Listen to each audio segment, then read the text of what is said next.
My name is Reuben Abraham, and I'm an Asia Fellow at the Milken Institute. We'll just skip the introductions because you know who's on the panel and all of that, and jump straight into the discussion. And the way we structure it is I'll ask about half an hour's worth of moderated Q&A, and then I'd really love for the audience to jump in. And as Raju said, this is an India panel, so please heckle.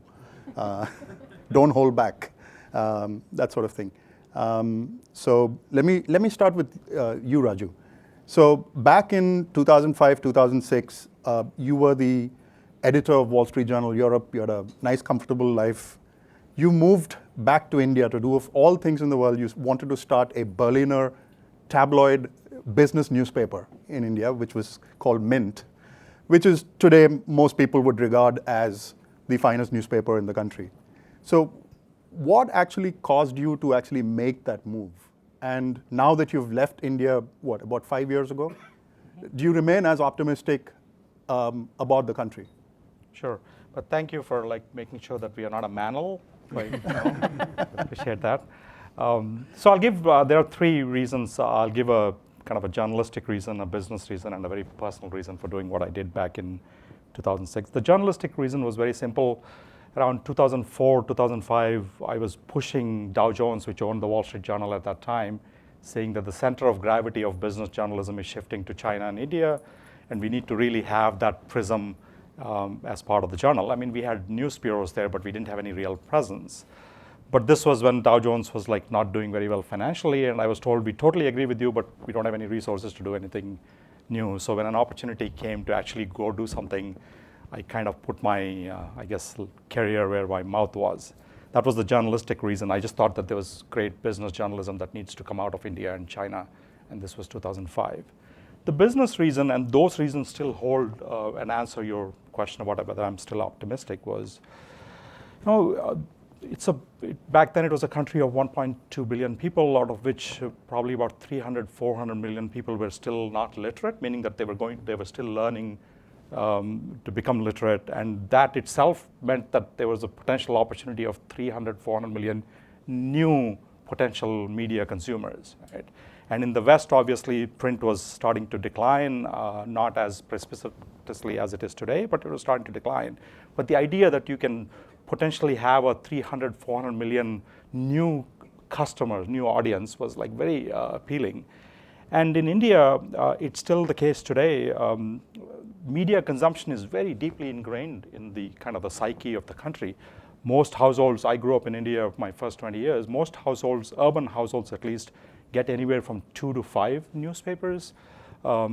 Papers like the Hindustan, which is an Hindi language newspaper, it's passed on, meaning that every copy has about 5 to 6 readers, right? So there's significant print opportunity. And also English language print is still seen as very aspirational, meaning that as part of the migration from rural to urban, you tend to kind of learn English, and then you want to be seen as shared with an English newspaper. So there was a built-in market, and a lot of young people were growing up in households, unlike in the West, seeing a lot of papers around, which means that in your mind, you think that's a valuable product still, so it's easier to convince them later.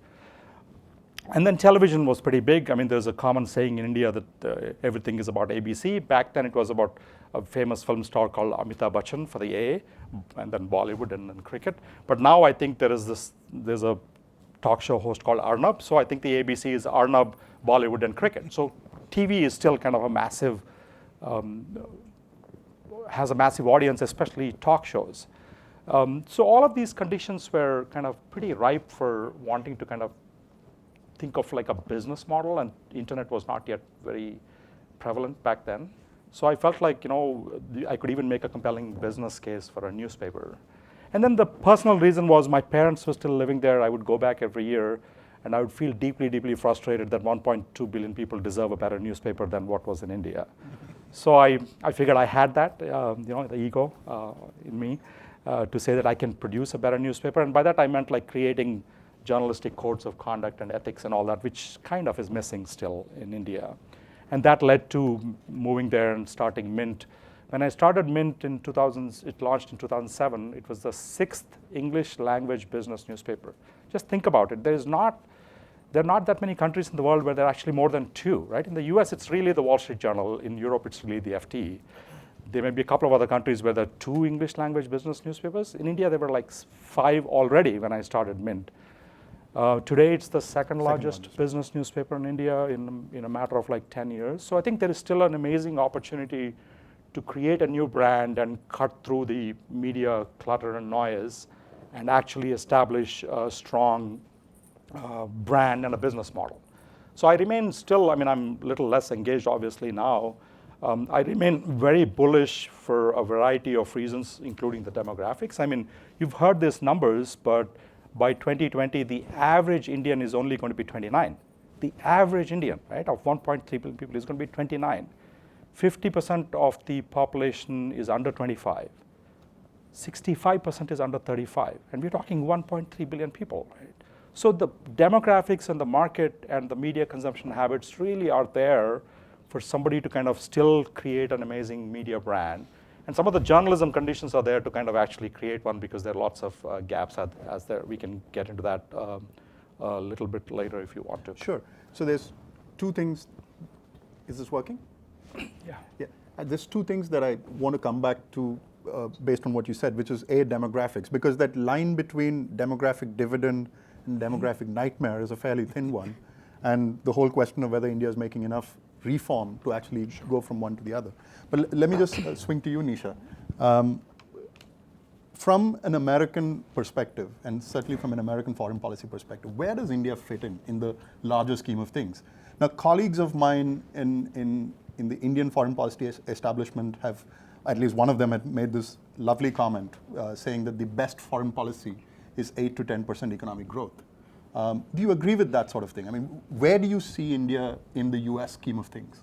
Sure, thank you. I mean, certainly the economic growth story is a very important aspect of India's importance as a geopolitical and strategic player and partner for the United States. And so the extent to which India continues to be the fastest growing large economy in the world, I think that will continue to create opportunities and to be an area of focus and priority.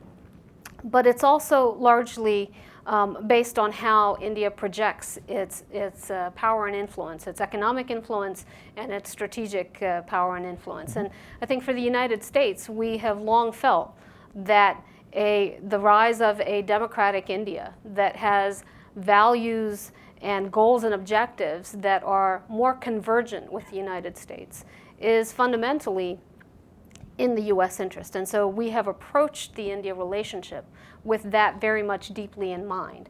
India itself, I think, particularly with the election of Narendra Modi, and the fact that for the first time in, 34 years, India had elected a single-party government and with very significant and healthy margins. And that has only deepened in the 3.5 years or 3 years that he's been in office.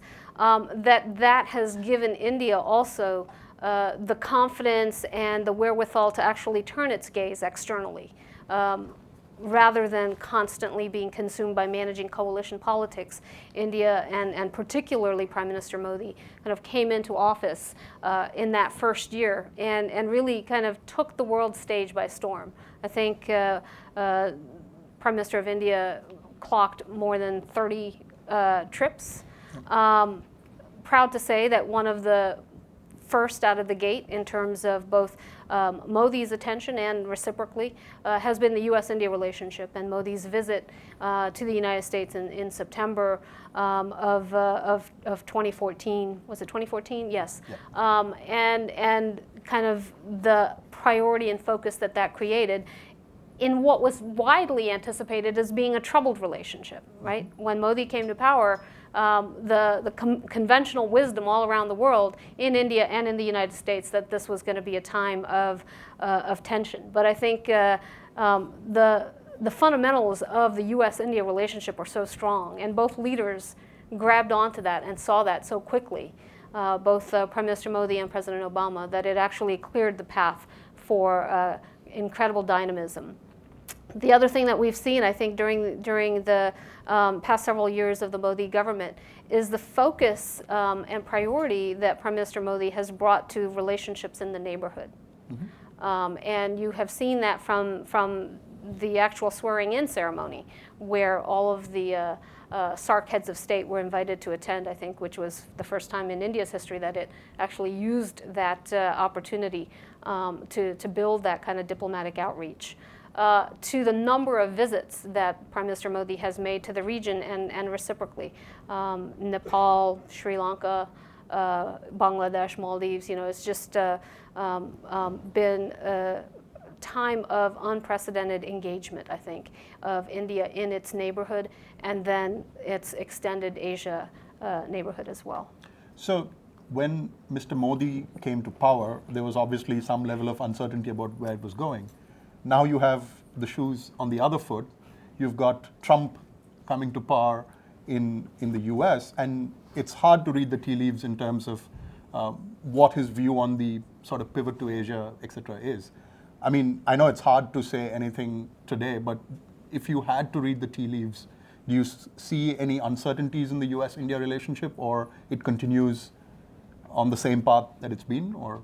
I mean, there will always be areas of tension. We've had them in certainly past and successive administrations, and there will be in the current and future administrations.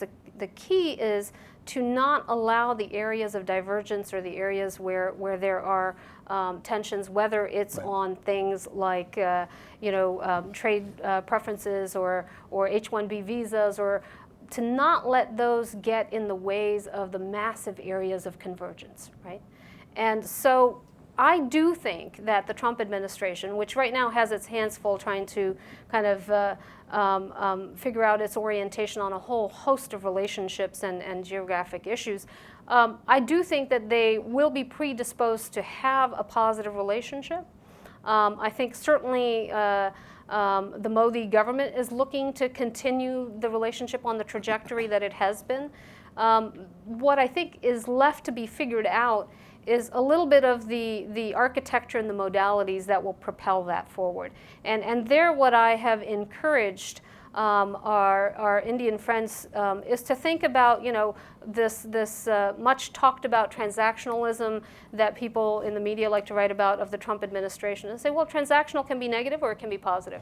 And if you think about it in terms of, okay, how do you approach a U.S.-India relationship in the Trump era, with keeping in mind the need to have some early transactions that create win-wins and pave the way for that deeper, longer-term strategic partnership, then I think that there's a lot of scope for optimism. So, is it okay to heckle now? I'd say just give it a little bit longer before we start heckling. We are in the US after all. So let me just, I know we have an entire panel devoted to this later today, but an important thing that we should probably just touch upon is the role of the Indian diaspora in sort of maintaining and growing this relationship between, it is today one of the largest diasporas in the US. I mean, where do you see that playing out? Well, I think the diaspora plays an incredibly important role in that a lot of the connections that get made and a lot of the contextual understanding of how to deepen that relationship comes out of members of the diaspora who continue to work on this from various aspects, whether it's from the business community, whether it's from the entertainment industry, the academic community. You're seeing more and more members of the Indian American community in positions of leadership in all of these aspects of American society and culture that can serve as bridge builders. And I mean, we have M.R. Rangaswamy here in the audience who has created Indiaspora, which is really kind of geared towards leveraging the impact and influence of the diaspora community to deepen those ties. Sure. So that's the other thing I just wanted to mention right in the beginning. I'll actually call on a few people I know in the audience who have comments on what we are discussing, but a little later. Irfan, let's jump to domestic politics. Mm-hmm. I mean, the most important event this year was the UP election, and Narendra Modi won a thumping victory, a 3/4 majority in the... So Uttar Pradesh, for those of you who don't know, is bigger than Brazil in terms of population. So it is a huge economy. There was an election there, and Mr. Modi's party won a huge victory. So has the fundamental nature of Indian politics now changed, where it used to be that the Congress party was the pole around which politics revolved, to today the BJP being the pole around which all politics revolves in India. And the second part of it is obviously 2019, is it over? I mean, is the game up? Is Modi just a shoo-in for re-election? Great. So let's take UP in perspective. In 2014, when Mr. Modi won the big election that brought him to power, in UP he won 71 out of the 80 seats that were up for grabs. That's pretty much unprecedented. You have to go back to 84 in the landslide victory of the Congress after Indira Gandhi's assassination to have anything resembling that. The Congress actually won 82 out of 85 in that election. But other than that election, no party has won about more than 50 or so out of the 80 seats up for grab. He won 71. He won 71 with 42% of the vote share, okay? And so what happens in March of this year when he goes back is that he wins a thumping seat victory. But if you look at the vote share, it's again at right about 41, 42% of the vote. So think about that. You got 42% of the vote and you win 90% of the seats, right? How does that happen? Well, the only way that happens is because the opposition forgets to come out and contest the election, right? Or at any rate, they come out and they're so clueless that they don't know how to contest an election. In that sense, yeah, the game has changed in that the only act that seems to know how to contest an election right now, anywhere in India, is the BJP. And what they've done as a result is, since 2014, is run off a string of victories at state level elections that now has them in pole position. And in 2018, effectively the control of the Rajya Sabha, India's upper house, which is indirectly elected by the states, will finally switch over to being a BJP-controlled part of the legislature. That's huge, right? Because it means that the one last veto point in the Indian system that keeps Mr. Modi from enacting his legislative agenda will finally be in his control. But here's the flip side. In 2019, he has to go back to the polls. And the one thing about Indian elections, right, the one thing I would say as an academic who studies Indian elections for a living, is that electoral volatility and anti-incumbency are the name of the game, right?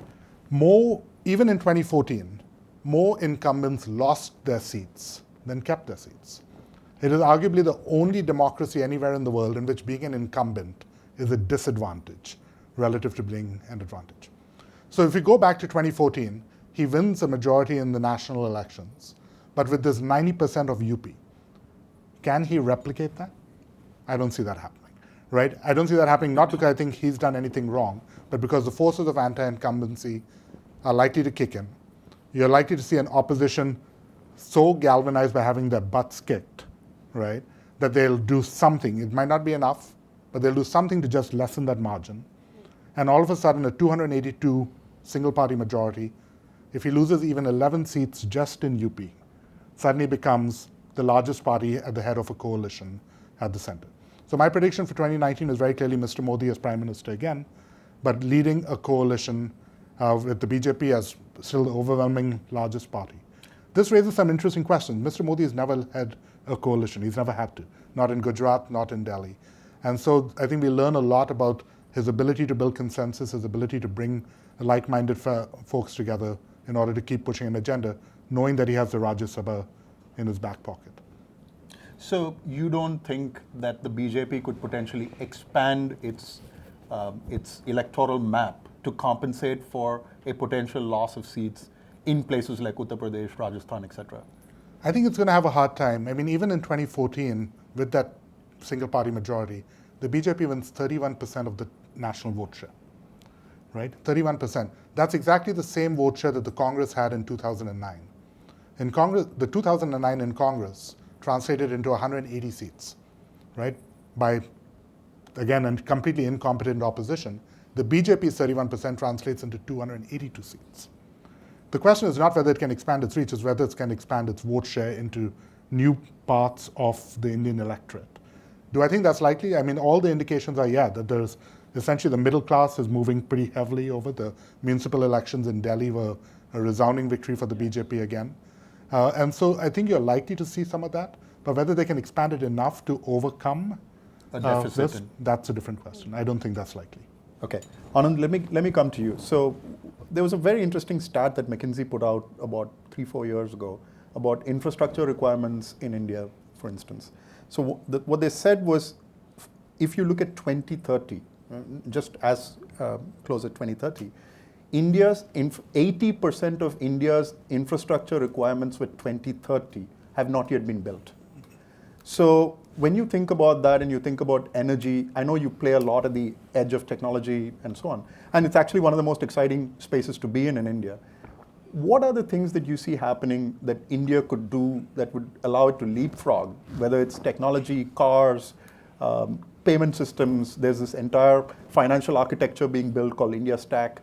I mean, where do you see all of that? So I think the best way to answer that is through a quick story. Last week I was at a architecture school where the architects and urban planners were talking about how they're designing infrastructure as being streets and roads of a particular width, of a particular distance.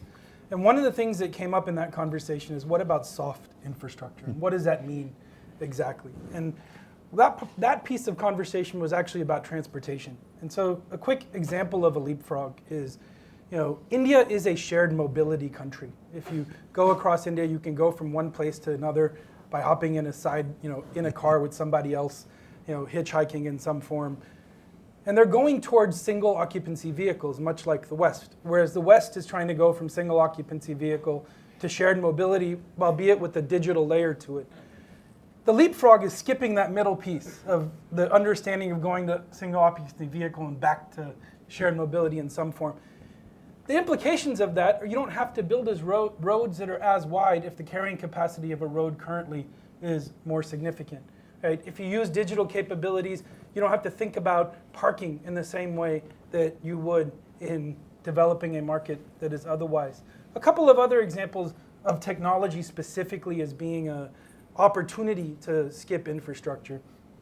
Raju and I were speaking about newspapers, and today, or at least until 7 months ago, to pay for a newspaper meant someone came to your house every month asking for cash, and the cost of actually getting cash from people is quite significant. Somebody doesn't have the money that day. You come back the next time, you're sending a person out every time, makes it very difficult to pay for things.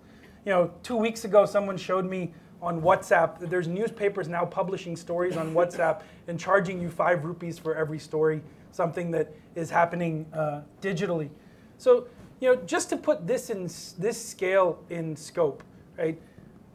2 years ago, there were 20 million people that had credit cards in India. Right? The Prime Minister put together this program of forcing banks to allow people to open zero balance bank accounts, and it led to 275 million people opening a bank account. Right? There's also a program in India to digitally identify people, and so they have a retina scan and a fingerprint linked to an identity for 1 billion folks, 1.1 billion now across India. 6 months ago, the government did something that was a massive political economic experiment called demonetization, where they sucked the cash out of the system. 85% of all bills were rendered unusable overnight, literally. Between then and now, there's been a 23x increase in the number of digital payments in India. Right?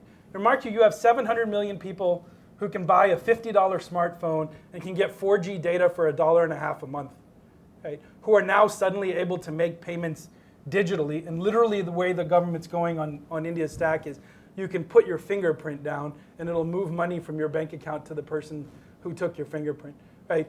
The absurdity of what that can mean as an opportunity should make anybody who cares about fintech or tech or wants to start a business where you're worried about being able to collect money from someone who would like to, make you think like this is 1999 all over again. And it literally is that, right? For the past 6 months, post demonetization, every day, one thing about Indian journalism that Raju might be able to tell you about is that they advertise on the front page. And so, the front page of every newspaper for 3 months launched a new digital payments company from November 8th of 2016 until January of 2017. That's how crazy it is. It is ground zero of technological innovation. And there's something about the digitization piece that is almost a perfect storm of sorts. You have a government that understands that there is speed in digitization, that there is transparency, which can overcome corruption and graft in very significant forms, and they've begun to make payments for government payments and entitlements directly to folks through bank accounts that were created as part of this program. There's political tangibility to technology, right? So building a road takes 5 years. The electorate in UP was waiting for that. They may see it, they may not see it, they may be frustrated with the traffic along the way, but the ability to now pay for my 17 rupees of bananas through a digital payment by scanning a QR code, they feel tomorrow.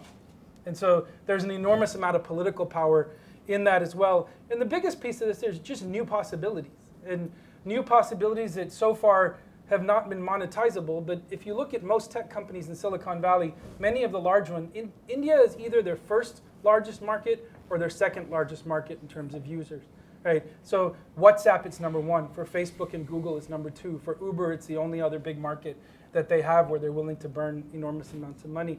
There's competition that's fierce on the payment side. Paytm is about to raise $2 billion to be able to take on some of the majors. Like, this is a huge marketplace that is only short of imagination, that goes from what are essentially copycats from west or east into India, and now transforming into things because of platforms like India Stack that are indigenous technologies, indigenous innovations that might be able to spread elsewhere in the world. So I think that the big unsaid opportunity in infrastructure over the next 20 years is really an understanding of what else there is to speed up the outcome that gets to people in a very fast fashion, that might change the amount of infrastructure that needs to be built, whether that's physical banks, whether that's roads, whether that's ports, whether that's the ability to do logistics and parking, or it's transportation or manufacturing facilities for cars. Are all related to a digital story that the government has bought into.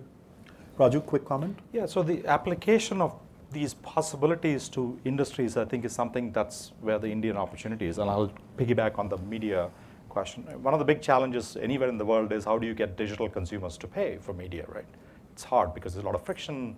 Giving your credit card is something people don't do. And in India, that problem is even more compounded by the fact that there are less than 30 million credit cards.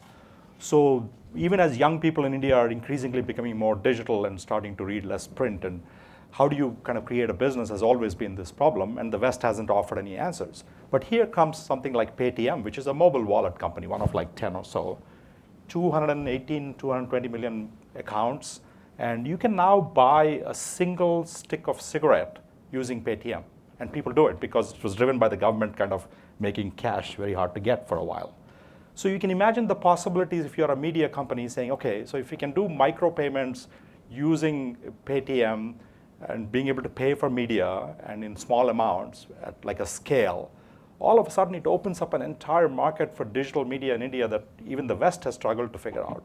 So I think those are the opportunities in India where some of these technological changes, some of these demographic changes, as applied to an industry, could make a huge difference. So you also see things like micropayments for stories playing out? It's possible, right? Meaning that the culture of paying for individual things is starting to get ingrained, where literally you can buy a pawn or you can buy a cigarette by using Paytm. So the idea of saying, I want to read this story and it costs me like X rupees, and I have my Paytm, it's already all there, the friction is becoming less and less. So the smart media companies, instead of still fighting to hang on to print, would kind of embrace this and become leaders, and then you have scale.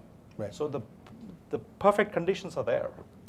Irfan, let me just come to you for a second, building on the demonetization question. Now, there's two clear strands of thought in India about why Mr. Modi undertook that measure. Now, there was obviously a lot of people who thought that he had no appetite for risk-taking. Now, that was clearly, he put the kibosh on it by extinguishing 86% of cash. But most of the analysis, especially in the West, has been looking at that move through the lens of economics, right? I mean, money supply shocks, the works. But there's an equally influential domestic strand of thought that actually makes the argument that it had nothing to do with economics, and it had everything to do with politics. And it had everything to do with the UP elections. What's your view on that? Right. Let's put it this way. If we wanted it to be about economics, it didn't work, right? I mean, so in the sense of if this is the ultimate draining the swamp of black money, all accounts is that the amount of money that came back into the banks was far above what their estimates had been, and such that that's right. So I think what he did brilliantly as a master politician is that he pivoted very quickly, and it became a story about let's take on those people who have been sucking the country dry through corruption, through the black market. So overnight, he took what would have been potentially, I think, a gut blow in terms of a poorly implemented, or at least less than ideally implemented, radical economic policy and turned it into a major political win as a credible signal of his willingness to go after the fat guys, the big dogs, the people who've been stealing, etc. Right? And he basically allowed everyone to buy in, and I think whether or not it's true is sort of irrelevant, buy into a narrative that this is someone willing to stand up for poor people, for the people who have been screwed by the system for years. In that sense, this is a bit delicate, right? Because he plays into effectively a schadenfreude, right? The notion that for the average person in the villages' streets, the amount of money that they lost as a result of demonetization is tiny in a country where most people are extremely poor. So who are they looking at? They're looking at the stories of the people who are living in nice flats in Delhi and in Bombay, whose lives have suddenly been upended, etc., and taking some pleasure about, here's somebody who's finally putting it to them. So that's a political master move, right? And it plays very well. At the end of the day, what's amazing about demonetization is that you have maybe the single largest economic policy initiative by the government of India in 70 years, right? If you just think of the scale, you're literally sucking 86% of all bills out of the currency. It affects every single one of 1.3 billion citizens. And by all accounts, even by those who I think were pretty sympathetic to the Modi government, that didn't work as well as it should have on economic grounds. And he's paid no political price for it. In fact, anything, he's come out stronger. And so I would say, regardless of what the intention was, it's pretty clear to me that the political rationale over here dominates, and it, I think, worked for him. Okay. Nisha, let me bring this back to geopolitics for a moment. So I know you said that we need to focus on what works and leave aside things that don't work. But there are a couple of thorns that just remain problems and have been problems for a long time. And one of them is obviously Pakistan, and specifically the United States' military support, the aid program to the Pakistani military.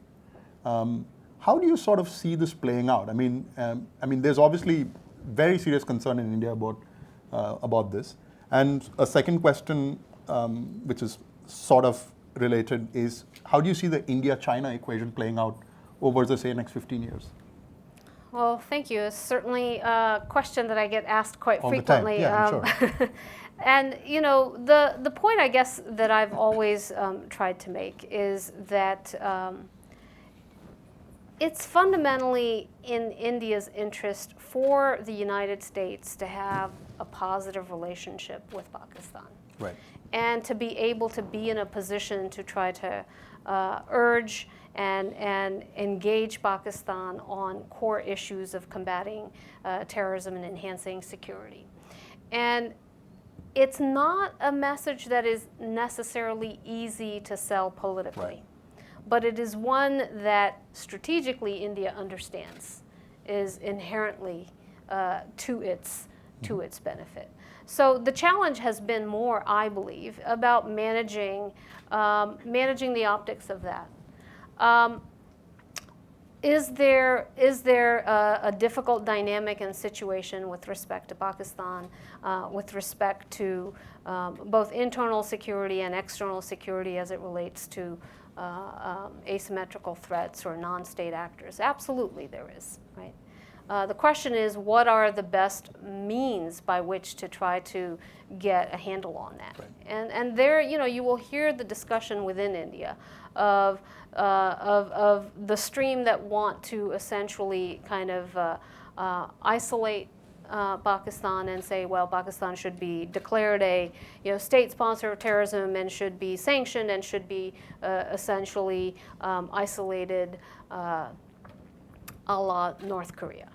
And then there's, I think, by and large, larger body of sentiment that does understand that's not feasible, that's not viable. And that the path forward is one that actually requires both quiet diplomacy and engagement, and the ability to withstand the inevitable kind of retrenching and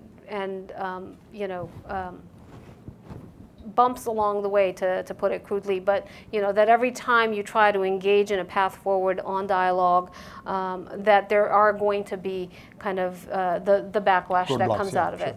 And how do you get past those? And what should India's posture be?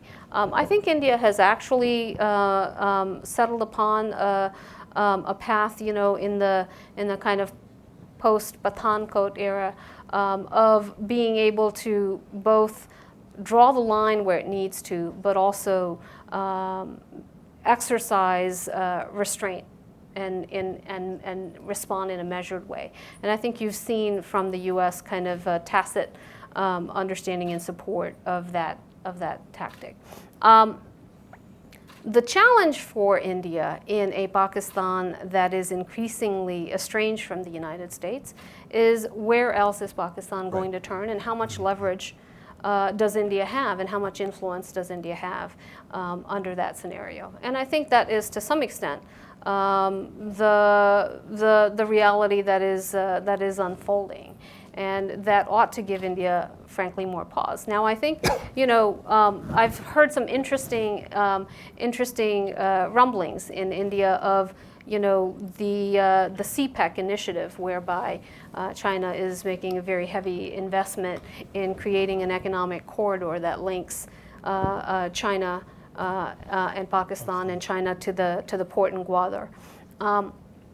And the interesting rumblings that I'm hearing are an openness within India to an idea that India might actually itself be a party to that CPEC, which I think is a market shift from what we had been hearing from the Indians for many years past. And it's a tacit acknowledgement that these kinds of infrastructure initiatives are somewhat inevitable, and the better way to engage those, as I think the United States kind of learned during the AIIB rollout, when the U.S. came out strongly opposed and then kind of found itself in a position to backtrack a bit, is that you gain more from finding ways to influence and engage and be part of it than to try to block it altogether. And so I see the Indians kind of taking a little bit of a more nuanced realpolitik view of how they can try to influence and engage from the inside rather than from the outside. Okay. Shifting back to domestic, and either one of you can take it, which is the whole business of what we discussed earlier, which is the demographic transition. But for all of these benefits to actually occur, there's got to be a lot of structural reform that needs to happen. And land, labor, there's a whole bunch of these reforms that are desperately needed. Governance reforms, administrative reforms, judicial reforms. You look at pendency in Indian courts, there's 30 million cases pending in Indian courts. And so these are extraordinary reforms that need to happen. And clearly they're politically hard to pull off, etc. So how does one get past this? How does one solve for these big structural reforms that need to happen? One of the ways in which people tend to look at it is perhaps when we talk about India, we're looking at the wrong scale, and doing reforms at the continental scale is probably too hard. So break it down and start thinking in terms of subnational reforms, which may be easier to do, etc. I mean, either of you can take it. I mean, what's your view on these kind of reforms and the difficulty of doing them? So I think they're really hard at some level. I think there was a quote, I think, at an event a couple weeks ago. Someone said that we know what the right thing is to do, but we don't know how to get elected after doing it. And I think part of the challenge is that this is related to the political trajectory. And one way of looking at this is, there are a lot of big reforms that are coming in play right now that, like GST, like GST being one of them. I think, in stuff that's hidden on roads, on land procurement versus appropriation, on defense procurement, on a bunch of things where there are major moves that are happening. Mm-hmm. However, and demonetization was an attempt at one that was somewhat big, but not all of them are successful. On the flip side, I think that some of these take some time. One way of looking at that is to look at the pattern of the Prime Minister when he was Chief Minister. Mm-hmm. And he followed a similar pattern, which was, his first term was focused on big structural invisible things. The second term began to focus on much more forward-leaning things that were reforms. In this case of Gujarat, it was getting rid of free electricity that was unpopular. It was land acquisition rules that were unpopular. He started putting together this night court in where small cases could be heard, and they were doing thousands of them a week. There were courts on the footpath, I believe they called them, on sidewalks. There were human development index issues that needed to be felt. I think it's more of a mixed bag than it seems. Right? I think there are positive indications of reform coming, some of which are significant, some were even deemed impossible in the current political reality. And there's a lot of noise towards other ones that need to be seen as real. What I don't think we're seeing as much of, though there are a couple of pointed examples, are retrograde reforms. Right? So one thing to look at is on the net side, the direction is positive. Right? And with a handful of things where there are political involvement that might be questionable, that I think we're on the right path. Okay, so just to go back to the subnational theme for a second. So this is research done by colleagues of mine, which actually show a very worrying trend, which is that, so economic theory tells you that there should be convergence amongst the states. What is instead happening in India is there's divergence, and it's actually diverging faster and faster. So what do I mean by that? So Raju, you talked about the demographics. So the average person in Bihar is 19 years old. The average person in Tamil Nadu is 31 years old. The per capita income in some states is 3 times higher than per capita income in other states. So this is incredible divergence happening that is almost inexplicable. It's never happened before. It should all be converging. So given the heterogeneous nature of India, are there centrifugal forces that may develop around this sort of divergence? It's possible, right? I mean, the disparities between states and regions has always been there, but it's increasing. And some have had political solutions. The splitting of states has always been led by that issue. So clearly there are lots of challenges, and the population growth and all of that continue to pose those challenges. But I would argue that there are a couple of softer things that are working in India's favor.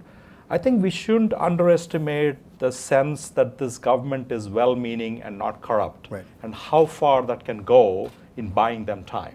Mr. Manmohan Singh was the most honest prime minister in India's history, running probably the most corrupt cabinet simultaneously, right?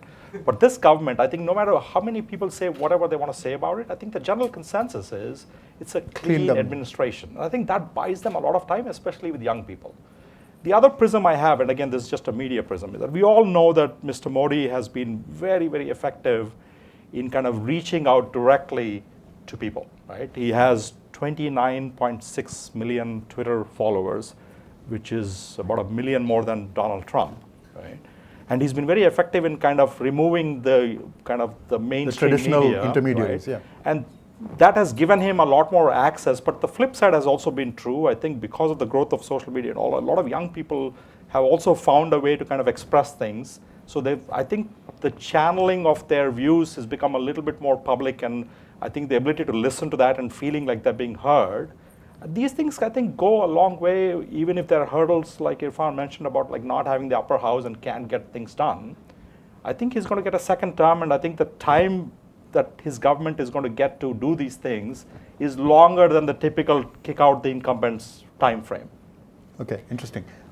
Yes, Nisha. No, just the other thing I would add to this is also the sense of political pressure in the states where the indicators are not as favorable. When you start to see that divergence grow, and when you start to see the incomes grow in those states where the reforms are taking root, and I think that's the premise under which the competitive federalism is put forward, and so as the BJP starts to make headway in more and more states, it has a hook by which to then try to push reforms in those states that had previously been laggards.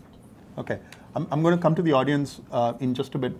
This is my last question. Irfan, so in these broad category of structural reforms that they address, there's also 2 other things. So there's a whole bunch of economic reforms that don't appear to be economic reforms. So the focus always tends to be on FDI, et cetera, when in fact I would argue that, for instance, election reforms, Right. having elections clubbed together so that policymakers don't constantly have to look in the rearview mirror for an approaching election. Campaign finance reform. I would argue that some of these are actually massive economic reforms. They're not seen as such. That's one. There's also the Harvard economist Lan Pritchett famously described India as a flailing state. And it had to do with the fact that there's no state capacity. There is absolutely no capacity of the state to actually deliver anything. How do you basically bridge some of these? I mean, do you see the state capacity problem being solved? Anand, for instance, is optimistic about potentially the role of technology to augment state capacity. Right. Yeah, so flailing state, I like to paraphrase Neil Armstrong, right? One great stride for India, one small step for China. So, I've been studying India for 25 years, and for 25 years those of us who love India, have been telling everyone, really, it's going to happen. It's going to happen. It's going to happen. And it's striking to me when I talk to businessmen, whether they're Indian origin or not, who go to India and also have worked in China, and they'll come back and say, yeah, there's lots of potential in India, but man, China's so much easier, right? And the largest part of that is the state capacity. And the fact that India has underinvested in the state, in the administrative state. It has become a redoubt of corruption. It has become a redoubt of sort of bureaucrats who are unaccountable, etc. So Mr. Modi has a game plan. He implemented it in Gujarat that really sort of identifies parts of the bureaucracy that can do stuff, that will be accountable, empowers them, and sort of goes around. Whether he can do that at the level of the national civil service, that's a challenge that he might be up for, but it's a tremendous challenge, and we shouldn't undersell that. What is true is that the state level divergence is partly explained by state capacity, right? And the places that have invested, the states that have invested in state capacity, where chief ministers have told their bureaucrats, we got to get stuff done. Mr. Fadnavis in Maharashtra, right, in Telangana and in Andhra, or even in Odisha, for instance. Those are places where you're seeing really high levels of growth, a lot of dynamism, etc. So, but technology here has to be the way in which we do the leapfrogging, because if we wait for the India's bureaucracy to catch up with the demands, I think we're going to be waiting a very long time. But the question then is, do we have technological platforms capable of dealing with the scale? So take GST. GST is maybe one of the most exciting economic reforms that India has attempted. The IMF suggests that it might be a game changer, right? Possibly add as much as 2% to India's GDP growth rates on what is already a very bullish 8% sort of prediction for India. GST is supposed to be implemented on the 1st of July, right? We're sitting today on the 2nd of May. They still haven't decided the rates, right? That are then going to be fed into a system that's going to have to process 3.5 billion invoices per month on the 1st of July. Maybe, right? All things are possible with Jugaad in India. But that strikes me as a pretty heroic set of assumptions, and the kind of thing that I worry about, right? Because then we have demonetization, massive chaos, not a lot of payoff, possibly, maybe the political payoff. And now if GST is allowed again to sort of come out with all the fanfare, only to cause shopkeepers and shop owners, right, and businesses all over to say, what the hell have we just gotten ourselves into? It's going to make a lot of chartered accountants very happy, right? But for everybody else, it's going to be complete chaos. That strikes me as a classic example of where the state capacity is not ready to deal with the ambitions of the political and economic class. That worries me a great deal. We're not going to have enough time to talk about it fully, but I want to say the courts, which you mentioned, is kind of critical, right? India's civil and criminal court system is so overburdened as to make the courts essentially impossible to get any sort of real relief. And what it has meant is that filing a court case, even a frivolous one, is the surest way to just tie someone down. Businesses worry, and unless the government can say something credible to businesses about arbitration, mediation, that sort of stuff, I think we're going to have a lot of problems. All right. So we've got about 10 minutes of questions. I'll open it up now. What I might do is I'll just club a few questions to make it easier. If you can just keep your questions really short and just identify yourself before. Yes, sir. There's 3 hands that I see right away. Yeah, go ahead. We have a microphone for you, sir? Yeah, sorry, there's a microphone there. Thank you. It's working. Mark O'Lean with Fitch Ratings. I've got a question probably for you on the end. I'm familiar with some of what you've described in the finance industry and the technological change, and the ambition of it's been pretty staggering. My question is, are similar things happening in the field of education? Are we seeing some progress, some plans, some experimentation? And do you think at the end of the day, is this going to be a public sector solution, or are you going to see business models with, let's say, 8 to 10 companies competing on technology delivery? Let's just take this. You had a question. Yeah, David Lansman. I'm the European Geography Director for the Tata Group, so I've got a vested interest in this one. With the growth in India, do we expect to see Indian businesses continuing to expand globally? I mean, in the 90s, they expanded globally as a result of the reforms. Is there now so much opportunity in India that we're going to see less of that, or are we going to see Indian business continuing to expand globally? Okay, and you had a question. The mic is just behind you. Yeah, I wanted to turn the attention to the US a little bit. We have a businessman president, and Nisha, this is for you. Under President Obama, when you were part of the administration, there wasn't a month where a cabinet member wasn't in India. Yeah. And now we've had 100 days of the Trump administration. Neither the Vice President, the Secretary of State, the Secretary of Commerce, the Secretary of Defense, none of them have visited India. In fact, they haven't even mentioned India. Okay. The National Security Advisor was the first to visit India just recently. So it seems that President Trump's policy towards India is really benign neglect. And just to clarify, no one's yet has taken your job. That's right. Okay. She's irreplaceable. She's irreplaceable, exactly. Anand, why don't you start? And then With the education piece. So the short answer is I don't think a whole lot has happened yet. Right? I do think there's an increasing amount of awareness and there's an increasing amount of frustration amongst ambitious people across the country to see something happen on the education side. There is some work happening at state levels, and the question mark of whether that ends up continuing to be a state-dominated space or whether there's technology/private sector involvement. The short answer to that is I think the ruling party has very strong views on the role of education that are very anti-private sector for the most part in the role that the private sector plays. On the flip side, there's a lot of innovation that's happening on the private sector side that is beginning to show results in a way that are hard to refute for policymakers. So I would say in the near term, you're going to begin to see more private sector involvement, but by the nature of what it takes to get past the hump, that it's going to end up being a short list of players. It's not a free market like the fintech revolution where everybody can play. It continues to be something that requires licensing and state agency in order to be able to do so. But the openness to seeing private sector participate is certainly somewhat encouraging. It's just not at the level of let's innovate endlessly.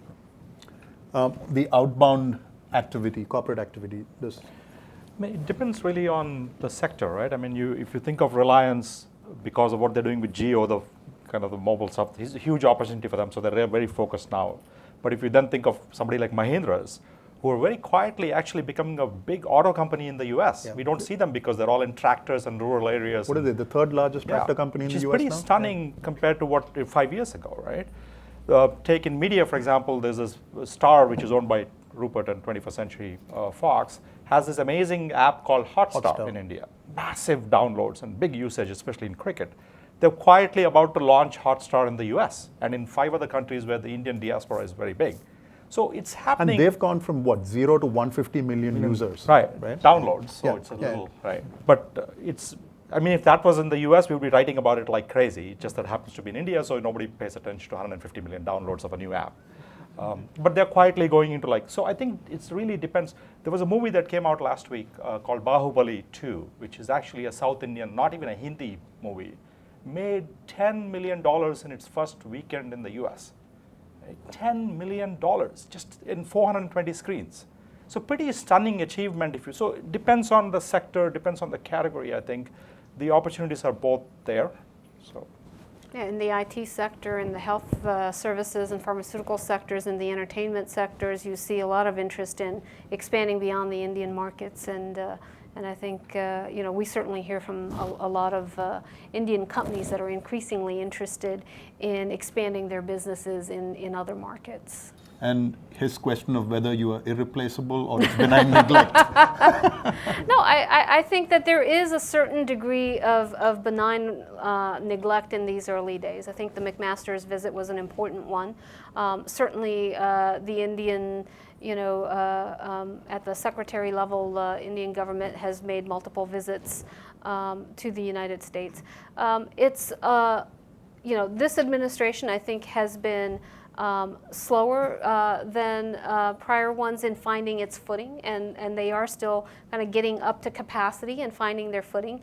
And India is neither an urgent crisis that needs to be handled right away, nor low-hanging fruit that can be plucked right away. India's it's a complex and what I like to call a high-maintenance relationship.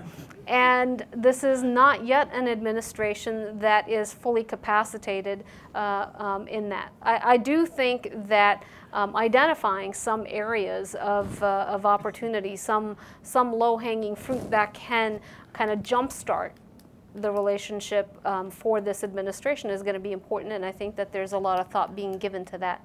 So you're basically talking about a state capacity problem in the U.S. now.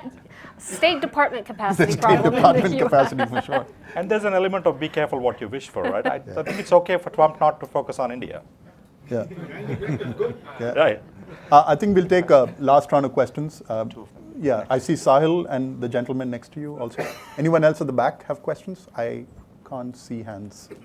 Go ahead. Nikhil Sinha, I'm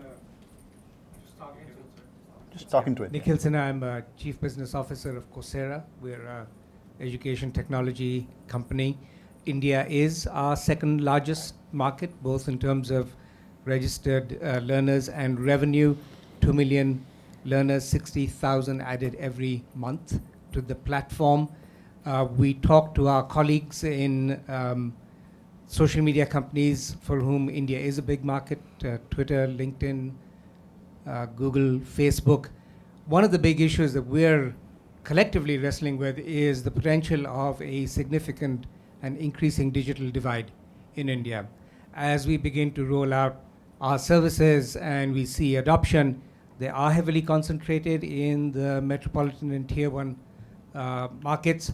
We do want to find ways to penetrate deeper into the rural tier 2, tier 3, into the rural areas.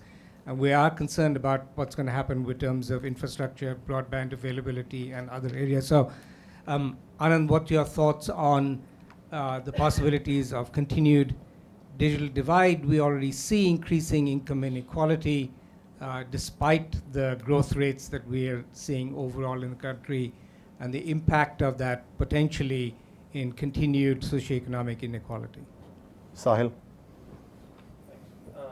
I'm a venture capitalist based in India. I work with the India Stack team. So I had a question for Raju, and also it kind of informs your question as well. India has only about 70 million fluent English speakers. That's a tiny fraction. It's the same number of people who also have who use more than 500 MB of data before Geo, and people who have household incomes of more than $15,000. My question is, in the media space, and we're a very consumption-driven economy. Hotstar has 150 million downloads because you have to watch, you don't have to read. So how does the media think about, and even and the same question applies for education as well.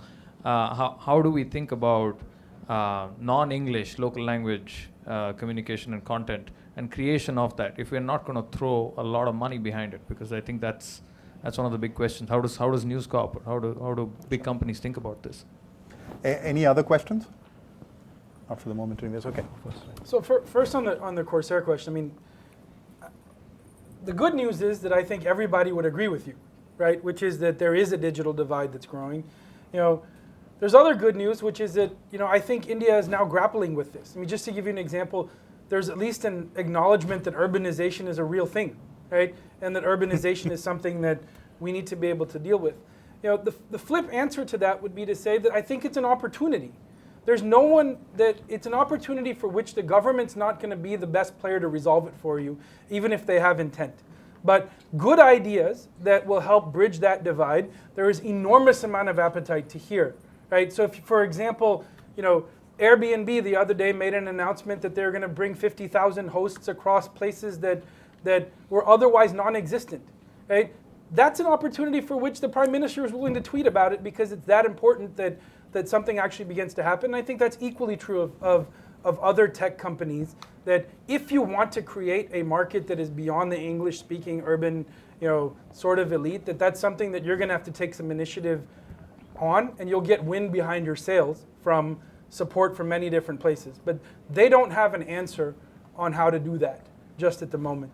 Right? I do think that the ambition level, the acquisitiveness of folks that are beyond tier 1 cities, and you see this in e-commerce, for example, beginning to grow, that also exists. So it's not that there aren't people in these areas or folks that are currently on the wrong side of the digital divide that don't want it. We're just not serving them content or tech that serves them in the right way. I've seen the cue card for the session coming up, but maybe you can just quickly respond to the local language. It's a bit of a challenge, right? Because the numbers are there in non-English languages, but the revenue is not there, and the infrastructure and the kind of spending capacity is a little less than it would be in English. The other issue, which goes back to the point I made, that if you're focusing on a young people's kind of as your audience, English still remains fairly aspirational, right? So you want to be where they are wanting to go, and Google and all of the kind of internet phenomena is driving the Englishization of India, right? Regional languages are starting to actually, creation of content is starting to die off actually, which is a scary phenomena. So that's the challenge you have, is like, where do you want to put your business bets? And Hindi also, for example, has very entrenched players. Some big Western media companies have invested in Dainik Jagran and a bunch of others. So that's the challenge where I don't think we particularly have answers. So the current tendency is to invest in English, even though it's small, because that's still growing and that's what the audience and the business support is. Well, that's all we have time for right now. Thanks very much to the audience. I think it'd be fair to say that the cup is half full rather than half empty. Thank you very much. Thank you to the audience.